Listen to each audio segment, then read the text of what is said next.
Today, we are going to talk about cognitive dissonance, ego, and lack of accountability. All of these are narcissistic traits, but just because someone displays these personality traits does not necessarily mean that they are a narcissist. I'm about to show you a conversation that I just had with someone in order to show you what to look for, what to watch out for, and you may be experiencing this in your relationship, a business relationship, family members, or just whatever type of relationships you might have in life. You might recognize some of these things in it. And this is my only purpose for showing you some text messages that I just exchanged with someone. But of course, I blocked out the names and all other important information. Okay, so I have shared with you all before some of the things that I have been going through where I am at in Africa. I have not yet named the place where I'm at because I'm not trying to put the people out there on blast. I just want to teach you guys what's going on. I just want to show you what I'm up against. This person has been putting off coming to my place to do some things that I paid him to do for about a month. Okay. And they use as an excuse for the reason why they haven't come is because they don't want their workers to be accused of stealing something from me. So I basically told this person, I said, okay, so your boys have been alone with me many times and I have never accused them of stealing anything from me. So why now? Why would I accuse them now of stealing anything from me? And I told them, for the record, I would never accuse anyone of doing something they did not do. So basically, I can sense some gaslighting here. He's trying to make it appear as though, oh yeah, you go around accusing people of things they haven't done and everything, which I that's not my character. I don't roll like that. I'm not a narcissist. I'm not cuckoo, And so I just told him, I'm like, okay, so the workers have stolen from me. They weren't his workers, but they were someone else's workers. Okay. They have stolen from me. They've broken into my home. They've broken into my business. They have stolen from me. They have slandered me. They have gossiped about me and all sorts of other things. So he said that he is also scared of me. And that's why he was not allowing his boys to come alone. And I'm just like, and I'm not giving him my energy. I just wanted a dialogue because I just wanted to hear what he had to say. And I'm just like, I'm totally confused right now. Telling him, look, I built the businesses for these people basically so they can take care of their families, right? This is what I've done for your people. So what reason do you have to be afraid of me? And whenever I have asked any of them that, when they have said things of this nature, and I'm just like, okay, so you're afraid of me? And I've done absolutely nothing to you but be kind to you and your people. And you're afraid of me? And so I want you all to see this so you can see how people with narcissistic traits, how they flip the script on you. And they automatically, they make it seem like you are the one that's the issue, right? That you are the one that's the problem. But you, in fact, are the victim. You're the one who has been disrespected. That's that narcissistic attitude. They have to put it on you to save their ego. So I went on to say, look, ask this person, ask that person. They'll tell you the things that I've done for them. They'll tell you that I've helped them, And I kid you not, his worker that was with him said, oh, hey, El Bruni, yeah. Instead of calling me by my name or saying Madame or whatever, oh, hey, El Bruni. And I'm just like, El Bruni? Yeah. He said, yeah. You see, blatant disrespect when it's completely unwarranted, when I have done absolutely nothing to these people but be kind. So let's get into it. When people are called out for their mistakes, several psychological and social factors can lead to them reacting defensively or portray themselves as the victim, which you saw there clearly in those text messages, right? See, this is the mental discomfort experience when one's belief or self-image are contradicted by their actions. And to alleviate this discomfort, individuals may shift the blame or adopt a victim mentality to protect their ego, right? Admitting wrongdoing can threaten one's self-esteem. So by portraying themselves as the victims, they can reclaim that ego back, to protect their self-image. And social dynamics. In many social contexts, being perceived as a victim can elicit sympathy and support from others. This can reinforce the behavior, as individuals may find that acting victimized helps them to avoid accountability. Fear of consequences. Acknowledging wrongdoing can lead to negative repercussions such as loss of trust, social ostracism, or disciplinary actions. Acting like a victim can be a strategy to minimize these consequences. And then it says that it's a learned behavior. Maybe the person that raised them or people that raised them acted this way. And so this is why they exhibit, such personality traits.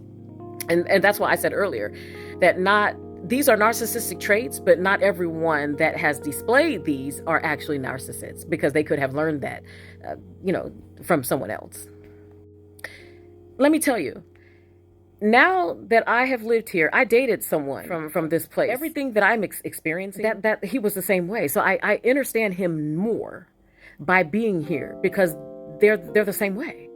And it was things that I just could not stand, not owning up to the things that you've done, and wanting to push everything under the rug and not discuss it, and when you are in a relationship with someone, you can't do that. You can't push things under the rug in hopes that it will go away. You have to tackle those issues. Otherwise, it's going to fester. It's going to keep coming up. You will never come to a resolution if you keep pushing it under the rug. You see, this is one of the reasons I tell you that I just refuse to get into relationships, because I know I'm not perfect. So if I do something wrong, I'm going to own up to it, and I'm going to apologize if it has caused problems in my relationship, whether it be a love relationship, business relationship, or whatever type of relationship. I am not above correction. So if I have wronged you in any way, please tell me, and I will gladly accept responsibility, and I will apologize to you, because I don't mean to hurt people intentionally. That's not the type of personality that I have, is to go around attacking people and hurting people, you see.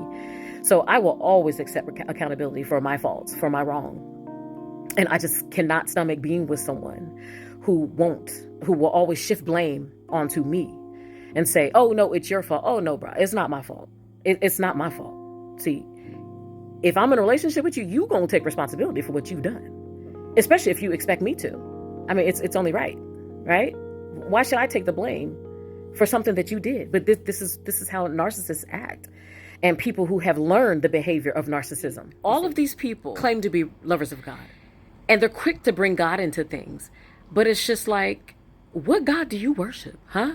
Because it surely ain't no holy God with the way you treat folks. This is why I don't fool with religious people. See, and religious people are the first ones that want to condemn you because you don't believe, because you don't go to any church services. Let me tell you something. Going to church ain't going to save you. It's not going to save you. Your pastor lied to you and told you that you're saved when you go to church, but you're not.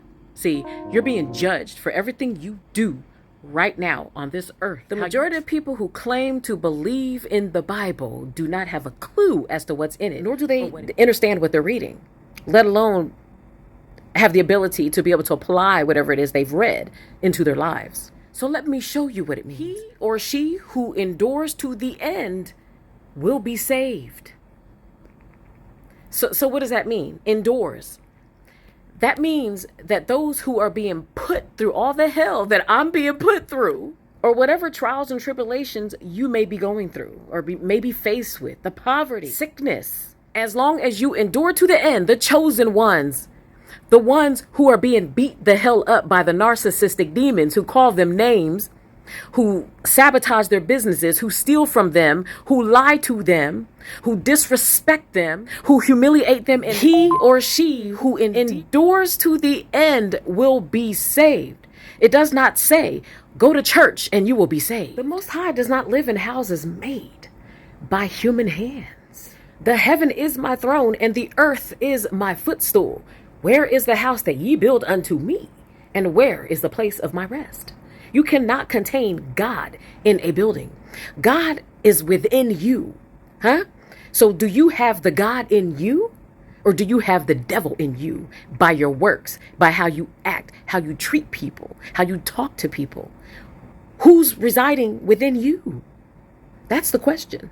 And there is no way that anyone can convince me that God lives in you if you lie, you steal, you cheat, you scam, you disrespect people, you call people names, you bully people, you humiliate people in front of other people. There's no way you can tell me that God dwells within you. That's what you're being judged right now.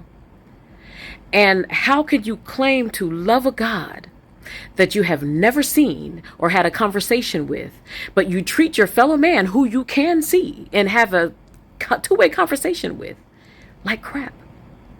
How do you justify treating them like crap when you claim to love a God? See, this is why I can't fool with religious people.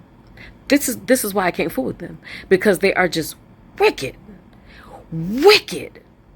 And I am not going to align myself with wickedness. I'm just not. I refuse to, you see. So it's just to teach y'all the type of people that you're going to encounter in life and how to avoid them. how to avoid them. Simply put. I'm gonna make myself loud and clear. The people that bounce back from everything that was sent and meant to destroy them and to tear them down and to thwart the assignment that God has put on their life, leave them people alone. Leave them people alone. Find you something safe to do. Them people is not stupid. And them people got an army of angels walking behind them. See, God has some of y'all looking like the idiots, for real, because y'all be trying to rewrite his signature on somebody's life. And he had y'all looking like a fool every time, and every attempt where y'all trying to tear somebody down and y'all trying to bring somebody down, it won't work. Every attack, every word, every slander, it didn't work. It only made them better, and it only made you look like the fool in the long run. Find you something safe to do. Leave them people alone, for real, for you and your family's sake. If you know, you know. Y'all know what I'm talking about. Leave them people alone. Them people ain't nothing to be played with. It's a whole lot of other stuff you can go play with. Them people that God has put on assignment, and everything, every attack that was sent their way didn't work and made them actually better, leave them people alone. Them dangerous people, them people you do not play with.